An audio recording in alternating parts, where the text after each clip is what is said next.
से हमारे जीवन का आनंद स्रोत प्रवाहित होता है, जिनसे हमारी कल्याण भावनाओं का उत्थान होता है, जो कल्याण रूप एवं अतिशय करुणामय है, जिनकी वास्तविकता को कोई नहीं जान पाया, परंतु उनके हर रूप में स्वयं को समर्पित किया।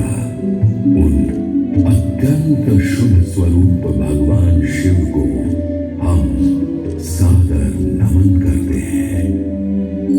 हम नमन करते हैं देवाधिदेव महादेव को, जो कैलाश पर्वत पर विराजमान है, जिनका मस्तक चंद्रमा से अलंकृत एवं देह सुंदर सर्पों की माला से भूषित है, जिनके माथे पर विद्यमान 3 नेत्र सूर्य, चंद्रमा और अग्नि है। बाघ की खाल अपने तन पर ओढ़े हुए जो ध्यान में मग्न है, जो सभी शक्तियों से ऊपर है, जो शाश्वत है, जो शुद्ध है, जो इस ब्रह्मांड के स्वामी है, उन कल्याणकारी शिव को हमारा कोटि कोटि नमन। पौराणिक कथाओं के अनुसार सृष्टि की उत्पत्ति भगवान शिव की ही देन है। जब ब्रह्मा जी मैथुनी सृष्टि उत्पन्न करने में असमर्थ हुए, तब उन्होंने परम परमेश्वर शिव को प्रसन्न करने हेतु घोर तप किया। ब्रह्मा जी के तप से प्रसन्न हो देवाधिदेव शंकर पराशक्ति शिवा के साथ उनके समक्ष एक नए रूप में प्रकट हुए।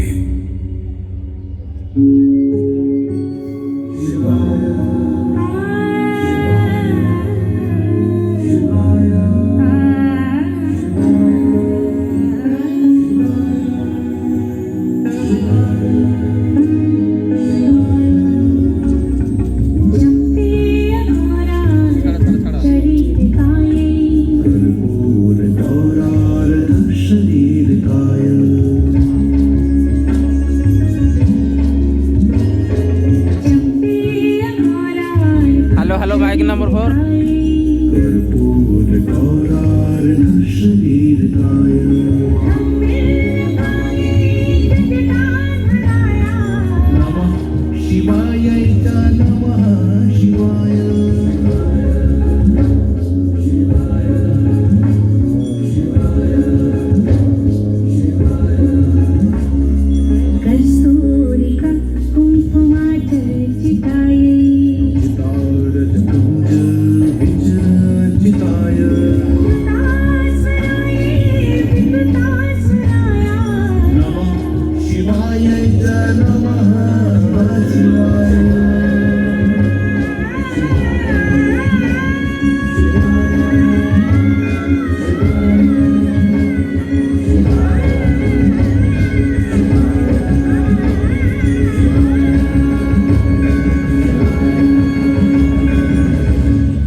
शरीर में चंपा पुष्पों सी गौरी जी विद्यमान है, तो वहीं आधे शरीर में कर्पूर के समान गौर जी यानी भगवान शंकर सुशोभित है।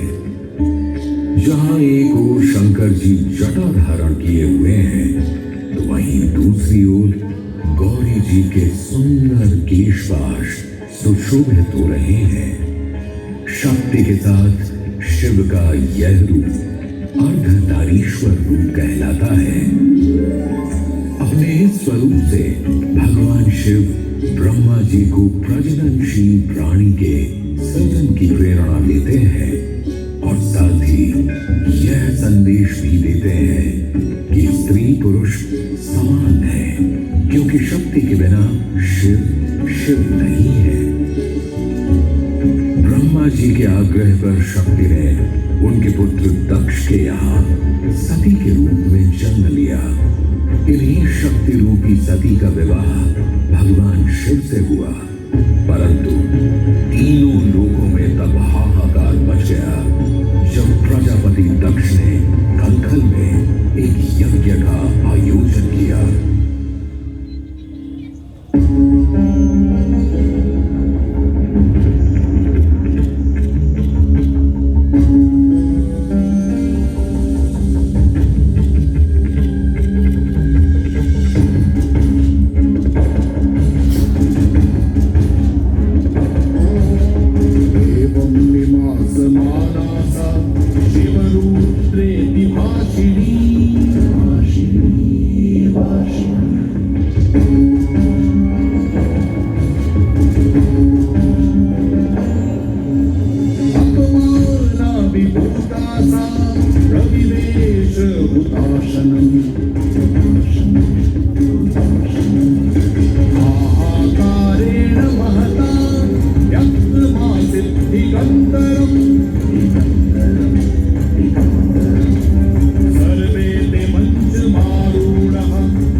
स्वामी शिव शंभु को प्रजापति दक्ष ने यज्ञ में आमंत्रित नहीं किया था। जब सती को यह ज्ञात हुआ तो वे स्वयं यज्ञ में सम्मिलित होने एवं अपने पिता से मिलने कनखल जा पहुंची। वहां उनके पिता प्रजापति दक्ष ने समस्त अतिथियों के समक्ष अपने दामाद शिव की निंदा की एवं अपनी पुत्री का तिरस्कार किया। देवी सती यह अपमान सह न पाई और क्रोधित हो उन्होंने अग्नि कुंड में कूदकर अपनी देह को त्याग दिया। सती की देह का वृत्तांत जानकर क्रोधित शिव ने प्रलयंकारी तांडव प्रारंभ किया।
इस तीर्थ को भारत के 4 प्रमुख प्राचीन शक्तिपीठों में से एक माना जाता है।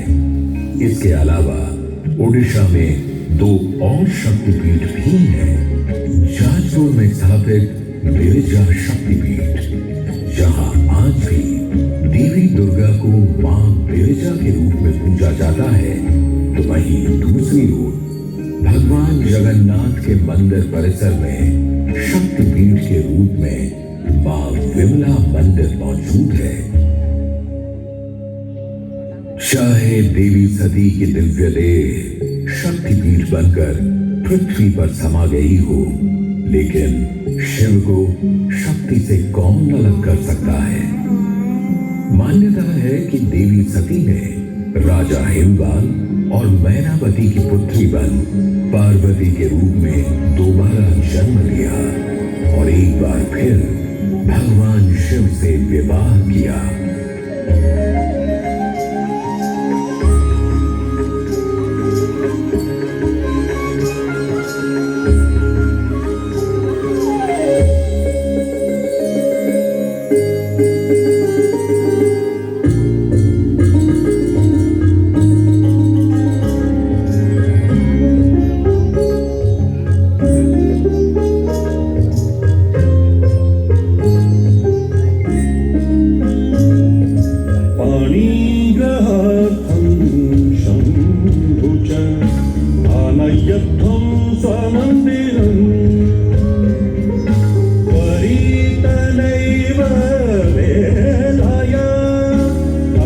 तस्यामेव विचक्षणा पाणिग्रहार्थं शम्भु च आनयध्वं स्वमन्दिरम्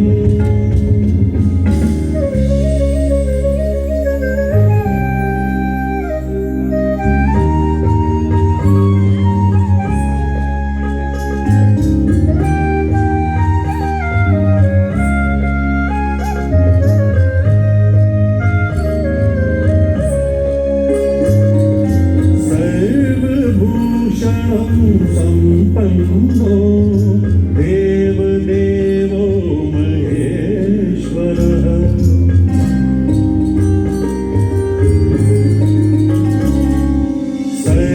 सर्वभूषणं सम्पन्नो देवदेवो महेश्वरः ययो देवैः परिवृतः शैलराज पुरं प्रति पाणिग्रहार्थं शम्भु च आनयध्वं स्वमन्दिरम्। शुभ मुहूर्त की घड़ी आई। सभी देवतागण भगवान शिव को मंडप की ओर ले गए। सभी देवतागण के साथ उनकी अर्धांगिनियां भी वहां उपस्थित थी। भगवान विष्णु के आग्रह करने पर रुद्र ने अपना दिव्य रूप धारण किया था। चारों ओर देवताओं से घिरे हुए देवों के देव महादेव सभी आभूषणों से सुसज्जित थे। करोड़ों सूर्यों के समान तेजस्वी भगवान शिव ने सुंदर रत्नमय मुकुट धारण कर रखा था। कंठ में हार आदि सुंदर आभरण शोभा दे रहे थे। सुंदर कड़े और बाजूबंद उनकी भुजाओं को विभूषित कर रहे थे। अग्नि के समान निर्मल एवं अनुपम, अत्यंत सूक्ष्म, मनोहर एवं बहुमूल्य युगल वस्त्र से उनकी बड़ी शोभा हो रही थी। ऐसे मनोहर, सुंदर, गुणवान जमाता को अपने समक्ष देख हिमवान और मैनावती अपनी पुत्री के लिए अत्यंत प्रसन्न थे। श्रेष्ठ गंधर्व उनका यशगान करने लगे और अप्सराएं नृत्य करने लगी।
शिव शंभु को भोले उनकी सादगी एवं सरलता के लिए कहा जाता है।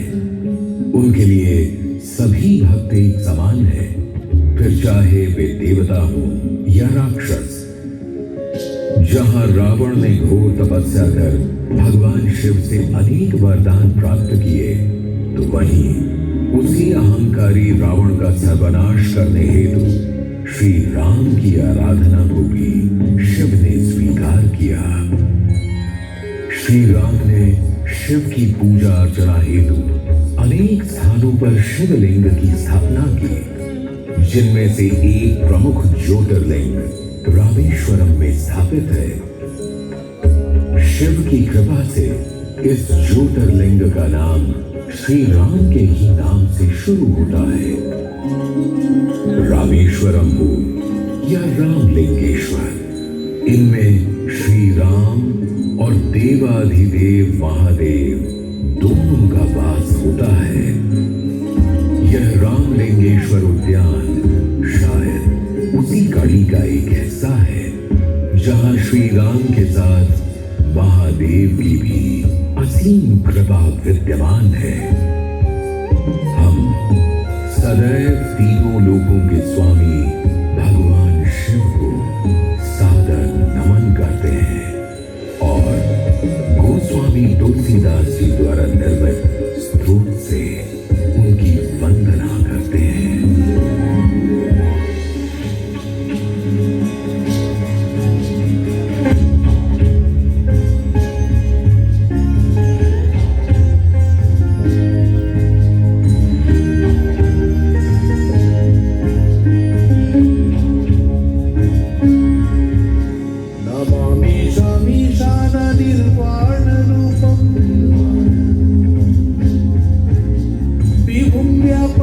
ब्रह्मवेदस्वरूपम् निजं निर्गुणं निर्विकल्पं गेयम् चिदाकाशमाकाशवासं भजेऽहम् नमामि शमीशाननिर्वाणरूपम् विभुं व्यापकं ब्रह्मवेदस्वरूपम्